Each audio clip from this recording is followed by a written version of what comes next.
What if there was an ancient blueprint for a meaningful life? A guide to finding your purpose that wasn't based on what you do, but on who you fundamentally are. Well, today we're unpacking the final, absolutely essential teachings of Lord Krishna on the very nature of a purpose-driven society.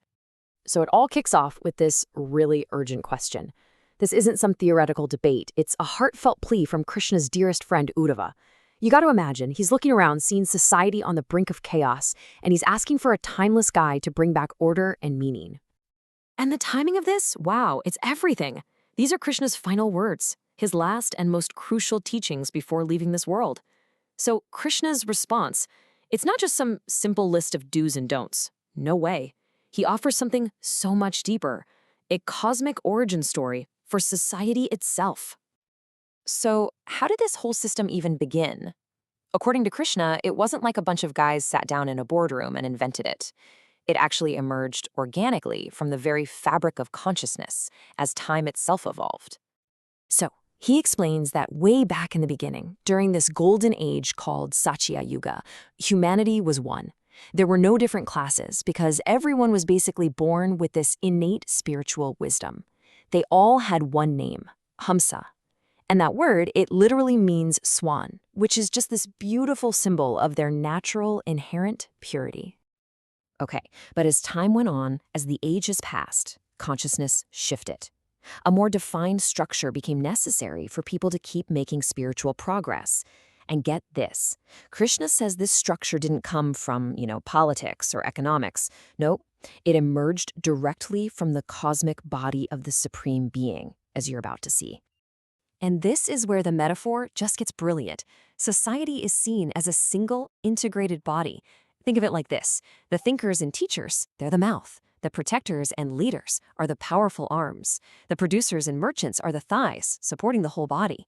And the artisans and assistants are the feet, providing the foundation for everyone to stand on.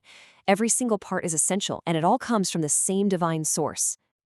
All right, so from this cosmic origin, you get these four, let's call them human natures or personality types. And this is the key, okay? They're defined not by who your parents were, but by a person's own innate qualities and their natural disposition. This is what I find so fascinating. It's all about how these roles are defined. It's not about the family you're born into. It's about your swabhava, your inherent nature. Are you a thinker, a teacher? That's the brāhmaṇa nature. A protector, a leader, that's the kṣatriya. A producer and merchant, the vaiśya. A dedicated artisan or assistant, the śūdra. See, it's a psychological blueprint, not some rigid, unchangeable social ladder. Okay, but here's where it gets really crucial. Krishna makes it super clear that underneath all these different natures, there's this universal code of conduct, a core dharma that ties everyone together no matter what their specific role is. And this point is so profound, right? Before you're a teacher or a leader or an artist, you're human. And the core duties for every human are the same. Things like nonviolence, truthfulness, integrity, and a genuine desire for the welfare of all beings. This is the bedrock, the ethical foundation for the whole system. So you might be wondering, okay, that's great, but how do you actually cultivate these universal virtues? Well, the system has a very clear starting point, a foundational stage of life dedicated entirely to building character. This is the path of the student, or what's called a brahmacārī. And let me tell you, this was way more than just going to school. It was an immersive lifestyle designed to build focus and self-discipline. Living simply with a spiritual teacher, a guru, and following these practices, it wasn't about punishment. The whole point was to train the mind, to free it from all the usual distractions and really point it towards something bigger. But the biggest rule of all, it wasn't about what you did on the outside. It was all internal. Krishna stresses that the student must see their teacher not just as a person, but as a direct representative of the divine. And that profound respect, that was seen as the absolute key to unlocking real wisdom. So what's the payoff for all this intense training? The student becomes, in Krishna's own words, blazing like fire. So you see, the discipline, the devotion, it's not meant to be a punishment.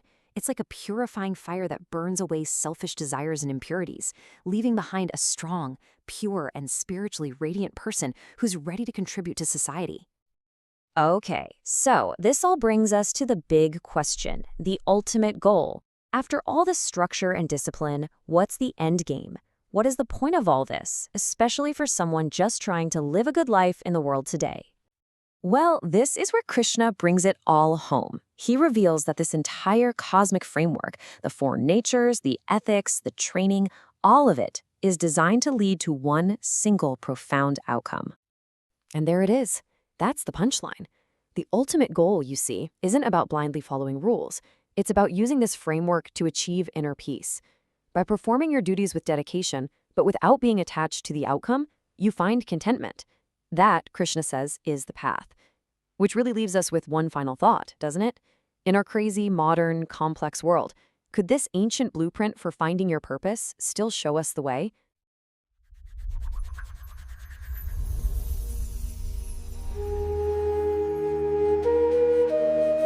Welcome back to the Deep Dive. Our mission here, as always, is to take these, well, sometimes quite dense ancient texts and really pull out the core knowledge you need, make it clear, make it relevant. Today, we're diving deep into something fundamental. Dharma, righteous duty.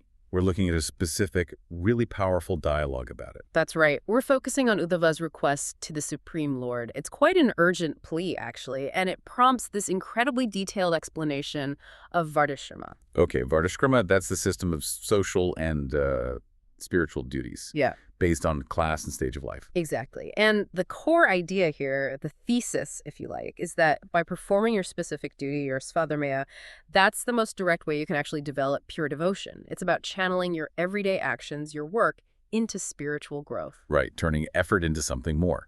So let's set the scene. Uddhava kicks this off with, you mentioned some urgency, some anxiety. Oh, definitely. He sees the passage of time, Sumahatakalan, and great time as this existential threat to this knowledge. He's worried it's disappearing. And he frames the whole discussion by defining Dharma itself as being ta bhakti lakanta. Meaning characterized by devotion. Right from the start, he links duty directly to the path of devotion. It's not just about social order. So what's his specific worry about time? Is it just things being forgotten? It's deeper than that. He looks back first. He recalls when the Lord, in the form of a Swanhasarupaya, first taught this Dharma Parmaka, the supreme religion, to Brahma himself. So the absolute origin, the purest form of the teaching. Exactly. Perfect, uncorrupted knowledge. But now Uddhava feels that very teaching is being lost, or is about to be lost, from the world. And this creates a kind of vacuum, doesn't it? Not just philosophical, but almost political, spiritual leadership. Precisely. Uddhava points out that the Lord is the kṣatriya, the performer, the vitra, the protector, and the pravaktra, the speaker of religion. The embodiment of it all. Right, so if that embodiment withdraws from the earth, who's left to uphold this dharma that he fears is already being destroyed or is about to be? It's a crisis. Who will teach these eternal principles, the sanatanan, if the source leaves? That really elevates the stakes. It forces the Lord's hand, in a way. It does, and the Lord acknowledges the weight of it. He calls Uddhava's question dharmya, righteous, and confirms it's for the highest welfare of all humanity, naishyasakarto. Okay, so that sets up our mission for today. To really unpack these specific duties of Varṇāśrama, how different people, dipadam api, all human beings, can use their place in society, their svadharmesha, as a path to devotion. Exactly. How function becomes a vehicle for spiritual progress. So, to understand the duties, we really have to go back to the beginning, to the origin of the system itself, starting in the very first age, the Golden Age, or Tatyuga. The perfect age, right. And the structure then was, well, incredibly simple compared to what came later. Radically simple. The sources say that initially, human society had just one classification, one varcha, known as hasa, the swan. The swan. Why the swan? What does that symbolize here? It's a powerful symbol used often. It represents purity, discrimination, the ability to, separate the essential from the non-essential, like the mythical swan separating milk from water. Ah, okay. So a society of naturally discerning, pure beings. That's the idea. In the Kata Yuga, people were kṣatriya, literally, naturally accomplished in their duties from birth. Their nature was pure, their actions were righteous, spontaneously. No need for complex rules. Which is why it's called Kata Yuga, the accomplished age. Precisely. And if duty was inherent, then the structures of religion were, as you'd expect, minimal. How minimal? Well, the Veda, which later becomes this vast body of knowledge, was manifest simply as the single syllable Om, the Pachava, that was it. Just Om, wow. And the Lord himself was Dharma in the form of a bull Veda Patuk representing the four pillars. austerity, cleanliness, mercy, and truth. The path was direct, unmediated asceticism, taponatha. Okay, so perfect simplicity, inherent righteousness. What changed? Why did this single Hasa society need to become, well, divided into 4 classes? The shift happens at the start of the next stage, Treta Yuga. The sources link this to the rise of the mode of passion in society. Things got more complex. Human natures became more varied. And so the knowledge needed to expand to match that complexity. Exactly. The single-syllable wasn't enough anymore. The source says the threefold Veda, the Tre Vidya Rig, Yajur, Sama, arose from the Lord's heart. The 3 Vedas focusing more on rituals, sacrifices, structured worship. That's a fundamental change in how religion is practiced day to day. Absolutely. The spontaneous intuition of Canto Yuga gave way to structured effort. The Lord himself became manifest as the threefold sacrifice, Tridhamaka. So where intuition once worked, now you needed rituals, rules, defined roles to guide people. Precisely. To guide these now less perfect, more varied human beings towards the same ultimate goal. And this need for structure is what leads directly to the Vadyas, the classes, and the Ashramas, the stages of life. And they all originate from the Vairagya Purua, the universal form. Let's unpack that famous metaphor, the body analogy. It's really a map of societal function, not just a rigid hierarchy, though it often gets interpreted that way. The sources are very specific. Go on. The brahmanas, the intellectuals, the priests, they come from the mouth, symbolizing teaching, speaking the truth. Okay. The kṣatriyas, the administrators, warriors, protectors from the arms, symbolizing strength, action, defense. Makes sense. The vaishyas, handling the economy, agriculture, trade from the thighs, symbolizing support, movement, providing sustenance. And the sūdras. The laborers, artisans, service providers from the feet, symbolizing the foundation, the support for the whole structure. And the crucial point here, which you stressed earlier, is that these distinctions are based on admakaro-like. Yes, their innate characteristics and their natural activities. It's supposed to be an internal quality manifesting as an external function. It's not just about birth, ideally. And this societal map is mirrored by the spiritual stages, the asramas, also coming from that same universal form. Right. The brahmacārī, the celibate student, arises from the heart purity of intention, learning. The gṛhastha, the householder from the loins procreation, maintaining society, dealing with the material world. The vānaprastha, the forest dweller or retiree, from the chest beginning detachment, moving away from worldly entanglement. And finally, sannyāsī, the renounced order, situated on the head, representing the pinnacle of spiritual focus, complete detachment. Wow. So the whole human life cycle, the whole social structure, it's all mapped onto this single cosmic form. From head to foot, heart to loins, it provides a complete framework. Exactly. And that framework gives us the context for the specific qualities and duties we need to look at next. Okay, so before we get into the specific jobs or duties of each class and stage, the dialogue lays down the foundation, the moral character, the prakti, that defines each varda. Why is this step so important? Because duty performed without the right inner quality, the right character, is essentially, well, it's hollow. It doesn't lead to the goal of devotion. So first things first, the Lord outlines the dharmoya sarva varjit. The universal duty, the baseline for everyone. Right. This applies across the board, no matter your class or function. And it includes things we'd recognize as core ethics anywhere. Like nonviolence, truthfulness. Exactly. Ahimsa, nonviolence. Truthfulness, asteya, not stealing. But it also includes internal states. Freedom from lust, anger, and greed. That internal focus is key. Absolutely. And the final, really crucial universal duty is bhutapriyahita, What's your... endeavoring for the welfare and benefit of all living beings. So whatever your job is, your underlying motivation has to be ethical, constructive, and aimed at the common good. That's non-negotiable. Okay, a strong foundation. Now, let's look at the specific characteristics, starting with the brahmis, from the head of the universal form. Their qualities must reflect that, right? Intense self-discipline. Almost entirely focused on mental and sensory control. The texts list shama, that's mental peace, control of the mind, and dhamma, control of the senses. Then tapa, austerity, and shoka, purity, both internal and external. That's a demanding list already. And it continues. Satisfaction, tolerance, simplicity. And crucially, what anchors it all spiritually? Devotion to the Lord, madvaktisha, compassion, and unwavering truthfulness. It's a profile of deep, rigorous introspection and self-mastery. Right. Moving to the kṣatriyas, the arms of society. Their role is protection, leadership, action. So their qualities should be more outward focused. Yes, more kinetic, proactive. We see the job vigor, prowess, strength, duty, determination, fortitude, and shoya heroism, valor. The qualities you'd want in a leader or protector. Exactly. Plus audaryam, generosity, uddiyam, industriousness, enterprise, steadiness, and very importantly for social cohesion. Brahman, respect for the brahmanas, for the intellectual and spiritual class. Linking power with wisdom. And aishwarvam, lordship, the capacity to rule effectively and justly. Okay, now, the vaishyas, the economic engine, the thighs. Their duties involve trade, agriculture, wealth generation, faith, charity, service to brahmanas. Those seem logical. But then there's that really surprising detail we found. Tuver arthapakaya. This is fascinating, isn't it? It directly challenges a lot of modern economic thinking. It means dissatisfaction with the accumulation of wealth.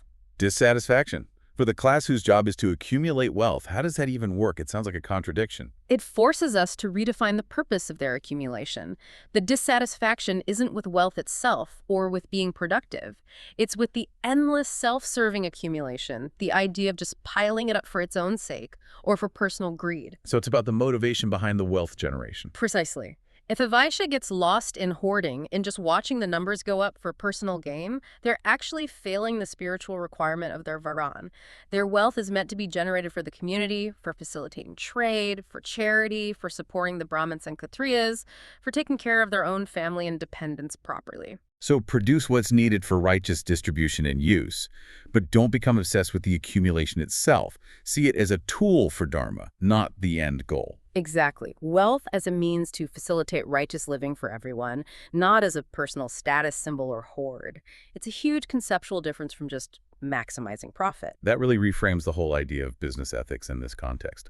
Okay, finally, the śūdras, the feet, the foundation. Service is their role. Their virtues are described as straightforward but essential. Service performed amaya without duplicity, honestly, sincerely towards the other classes, particularly brahmanas, but also cows and demigods are mentioned. And crucially, santo and contentment with whatever they receive, with their situation. Their strength lies in reliability, faithfulness, and a lack of destructive ambition.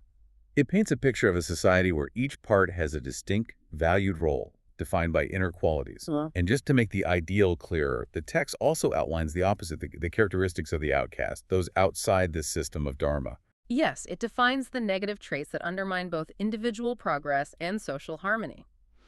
Things like uncleanliness, falsehood, theft, atheism, nastikam. Atheism seen as a vice here. Yes, a lack of faith in the underlying order. Also, shukavigrav, useless, dry quarreling, excessive lust, anger, and tarajka, intense craving or greed. These are the qualities that lead away from dharma, regardless of one's potential varta. They are what everyone must actively avoid. So with that foundation of the universal duties and the specific characteristics of each varta, the Lord then shifts focus to the arvas, the stages of life. He starts with the very first, and arguably the most demanding, the brahmacārī, the celibate student. Right, this is the initial purification stage. It begins the vijja, the twice-born, the top three classes who undergo the upanayana ceremony, receiving the sacred thread, and they have to live where? In the gurukulat, the house or residence of the guru, the spiritual teacher, and the lifestyle is designed for absolute focus and control. The student must be danta, completely self-controlled. Learning the Vedas, but only as instructed. Only as instructed by the guru. And the core vows celibacy, austerity, must be maintained without fail until the education is complete. It's a period of intense discipline. The texts even specify the student's appearance in minute detail, don't they? It's like a uniform for austerity. It really is. Wearing a belt made of straw, a deer skin, carrying a staff, dancha, prayer beads, rosary, the sacred thread, a water pot, having matted hair, wearing simple unwashed cloth, sitting on a specific type of seat, carrying kusha grass for rituals. It sounds very monastic. What's the symbolism behind, say, the unwashed cloth or the matted hair? And there's that detail about not cutting hair or nails. These aren't just random rules. They're tools for detachment and building inner energy. The deerskin, the straw belt, they signify simplicity, closeness to nature, rejection of luxury. The staff represents discipline, the vow to uphold dharma. The unwashed cloth signifies indifference to vanity, focusing only on ritual purity, not social appearance. Okay, but the hair and nails, even in hidden places like armpits, Why that specific restriction? This relates to the concept of tapa's spiritual heat, or energy generated through austerity. In this worldview, the body accumulates this energy. By not cutting the hair or nails, the brahmacārī is believed to conserve and intensify this inner fire, this tapas. It's a visible sign of his commitment to storing spiritual power, rejecting bodily comfort and conventional grooming entirely. It helps him, as the text says, to eventually blaze like fire. Wow. Okay. And central to this whole period is the vow of celibacy reto navakiri jatu. Never discharge semen. Why is this so absolutely critical? It's seen as the bedrock of mental clarity, memory, and spiritual strength. Conserving this vital energy, ojas, is considered essential for truly absorbing and retaining the profound Vedic knowledge. Without it, the mind is considered too agitated, too weak for the task. What if the vow is broken accidentally? Is there a way back? Yes, the source provides a specific ritual for an accidental discharge, avakut. The student must immediately bathe, perform breath control, yatasu, and chant the Gayatri mantra. It's a way to immediately purify, repent, and reestablish the vow, acknowledging the slip but preventing it from completely derailing the accumulated spiritual merit. Quick correction is key. Beyond the physical discipline, the mental attitude towards the guru seems paramount. The text says, the student must see the guru as the supreme self. That sounds incredibly intense. It is. The instruction is absolute. Never disrespect the guru, never see him as just an ordinary man, because Sarvadhamaya Guru, the guru, embodies all the demigods. Is that meant literally, or is it about the level of reverence required? It's primarily about channeling reverence. By cultivating this attitude, by serving the guru with extreme humility, nikavat, like a servant, standing nearby with folded hands when the guru sits or travels, the student is practicing complete surrender. And that surrender is the ultimate prerequisite for receiving transcendental knowledge. It breaks down the ego. And the practical service reflects this.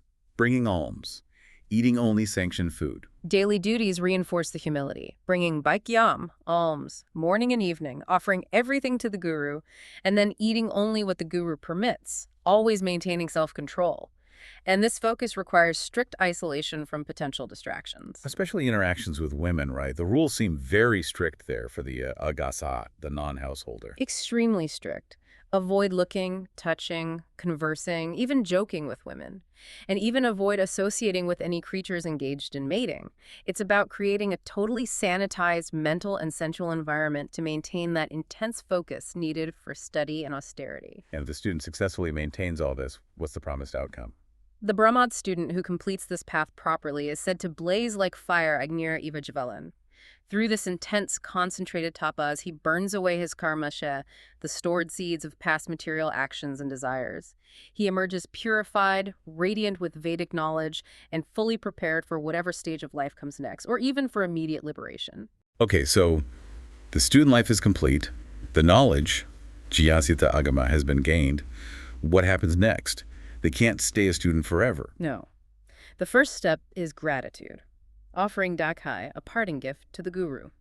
Then, with the guru's permission, they take a ceremonial bath marking the end of studentship. And then they have choices, but the ideal path is sequential. Yes, the sources emphasize that the ideal progression for the twice-born is to move through the yuramas in order. First become a householder, gṛhastha, then later retire to the forest, vānaprastha, and finally, potentially, take full renunciation, sannyāsī.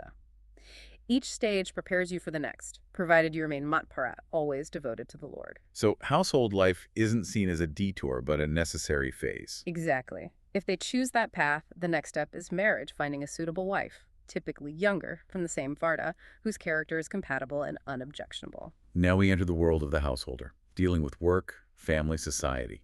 The universal duties, sacrifice, study, charity, still apply to the twice-born, right? They do. But now we also see specific ways of earning a living defined for each varna, especially focused here on the Brahma.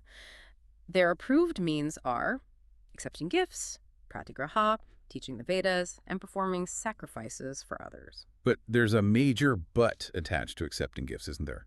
Even though it's allowed. A huge one. The text explicitly warns that pratigraha, accepting gifts, can be papas tesho yashanudam, destructive to one's austerity, spiritual power, and reputation. So the most spiritually elevated brahmana should actually try to avoid accepting gifts, even though it's technically permitted. That's the ideal presented. The most dedicated Brahma should aim to sustain himself purely through teaching and performing sacrifices, or even better, through the incredibly humble means of śrūdra, Which is? gleaning leftover grains from fields after the harvest or picking up grains dropped in the marketplace. It signifies complete detachment from material gain and reliance only on what providence provides with minimal effort or dependence on others. That level of austerity really reframes the whole purpose of the Brahmana's physical existence. Absolutely. The text is blunt. The Brahmana's body isn't meant for kṣatriya kamaya, for petty sense gratification. It's meant for kṣatriya, for accepting hardship, difficulty, austerity in this life. Why embrace hardship? Because that difficulty, voluntarily accepted, leads to anantasukhaya, limitless, eternal happiness after death. The conscious choice to forego ease, even when available, is what defines their spiritual success and purity.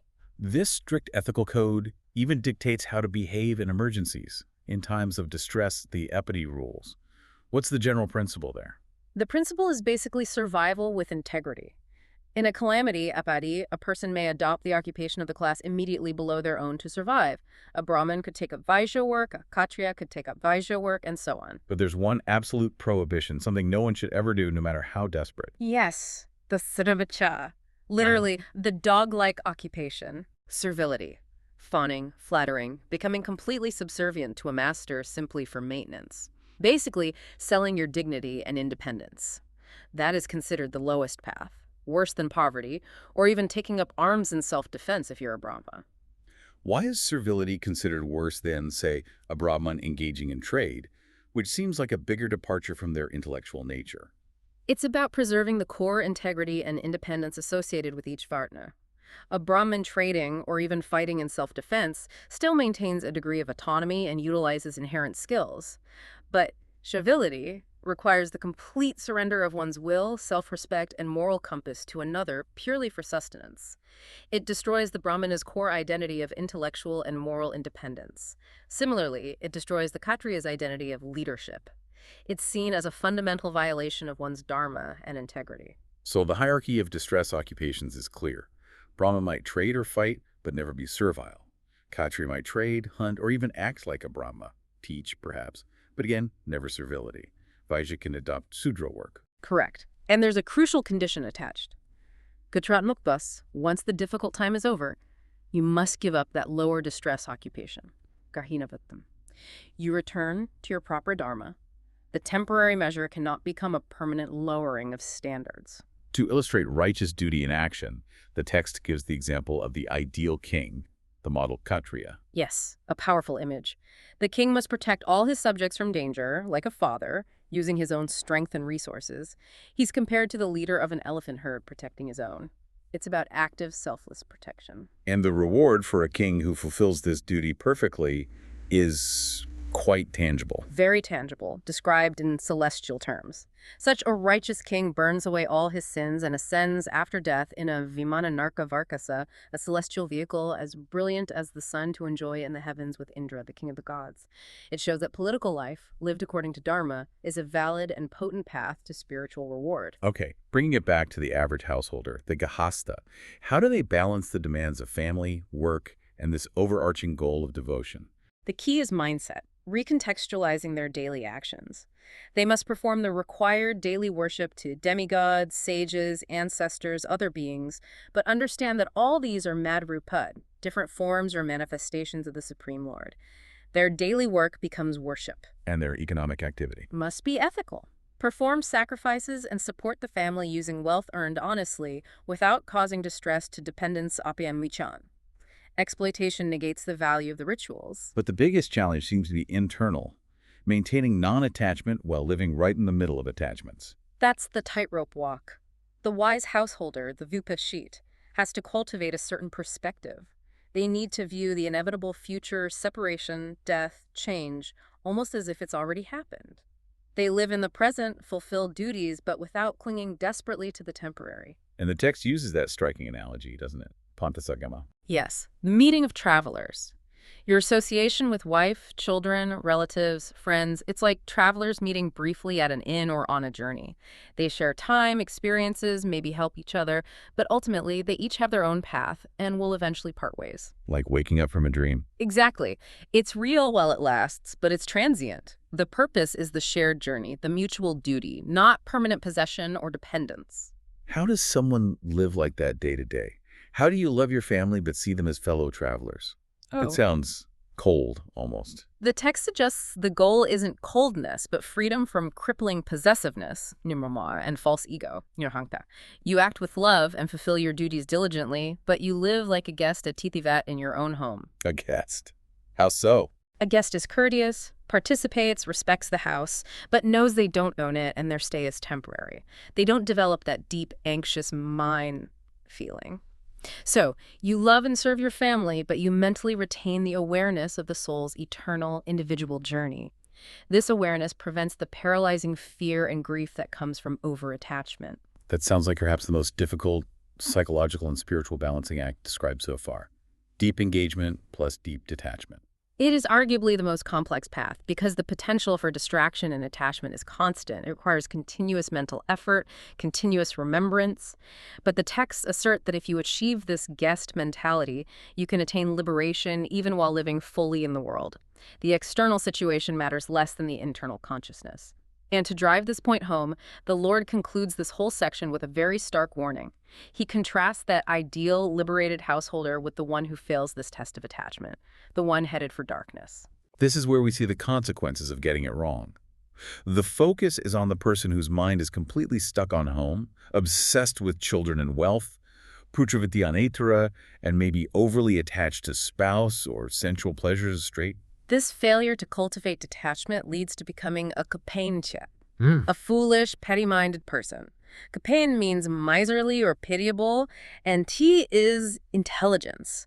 Their intelligence is functional enough for worldly things, like making money or managing affairs, but it's too small, too petty to grasp the larger spiritual reality, the eternal nature of the self. And they're trapped by thinking I and mine, mama hamidi. Exactly. That sense of possessiveness binds them to the very things they think they control: their family, their property. The text even describes their state of mind, especially towards the end of life, doesn't it? It's filled with anxiety. Deep anxiety and lamentation. They're constantly brooding, overwhelmed by the thought of separation, worrying about their elderly parents, their helpless wife, their young children. They lament, "Oh, how will these poor dependents survive without me?"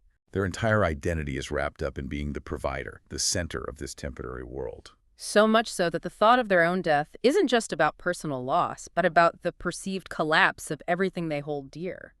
It causes immense mental anguish because they haven't cultivated that broader perspective. And the final result of this mindset, this constant worry and attachment, the outcome described is severe. It's chilling because their heart is completely absorbed in these household thoughts, kṣatriya, and they remain fundamentally unsatisfied, attapta, always craving more security, more control.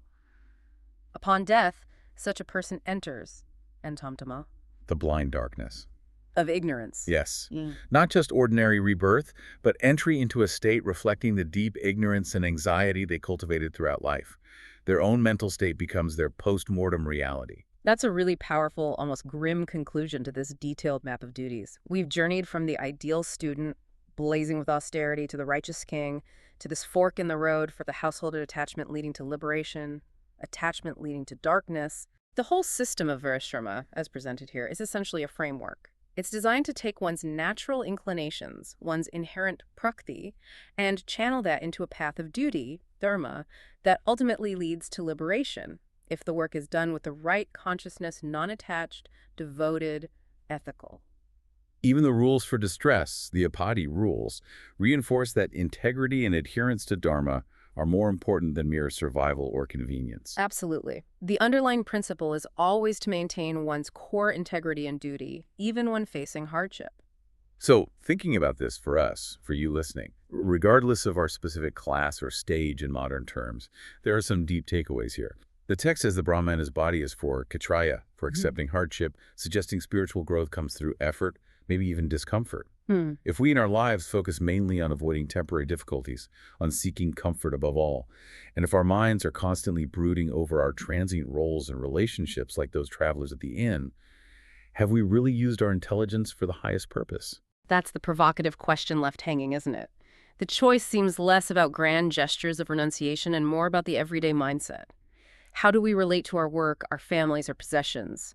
Do we live like that grateful, dutiful guest, present, responsible, but aware of the temporary nature of it all? Or do we remain caught in the anxiety of I and mine, constantly worrying about things that are inevitably subject to change and loss? The implication is stark.